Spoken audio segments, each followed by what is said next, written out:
Hello everyone, आज हम लोग पढ़ेंगे scope and history of agriculture.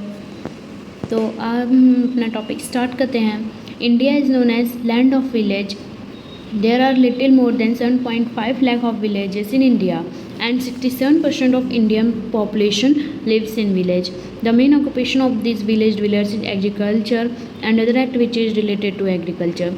Agriculture means जो हम लोगों का गांव है उसमें जो मेन कंट्रीब्यूशन है वो एग्रीकल्चर का है, और जो अलग लोग काम भी करते हैं दूसरे लोग वो एग्रीकल्चर के ही से ही रिलेटेड कुछ अलग डिफरेंट काम करते हैं।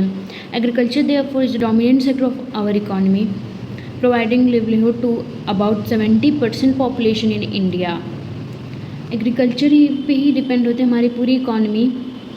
70% लोगों को इस पर डिपेंड होते हैं। हमारी पूरी 70% पॉपुलेशंस एग्रीकल्चर पे ही डिपेंड होती है, क्योंकि एग्रीकल्चर के प्रोडक्ट्स को मैन्युफैक्चर प्रोसेसिंग करने के बाद ही वो पूरी तरह सप्लाई होते हैं। तो अच्छे से अगर जाएँ तो पूरा एग्रीकल्चर साइकिल से ही लोग पूरी तरीके से उस पर डिपेंड होते हैं।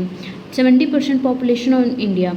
Agriculture is said to be the backbone of Indian economy and contribute in various field such a way new technology to overcome the effect of moisture stress, package of practice to explore full potential, keeping farm implement, maintaining the ecological balance, care and disposal of farm and animal product, identification of proper season for cultivation, proper method of cultivation, availability and application of chemical fertilizers, availability of herbicides for control of weeds, and water management practice.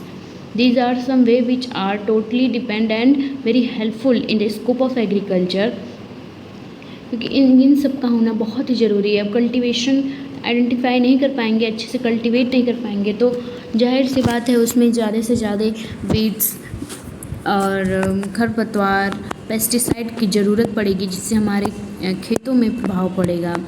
Proper method of cultivation आता है। फिर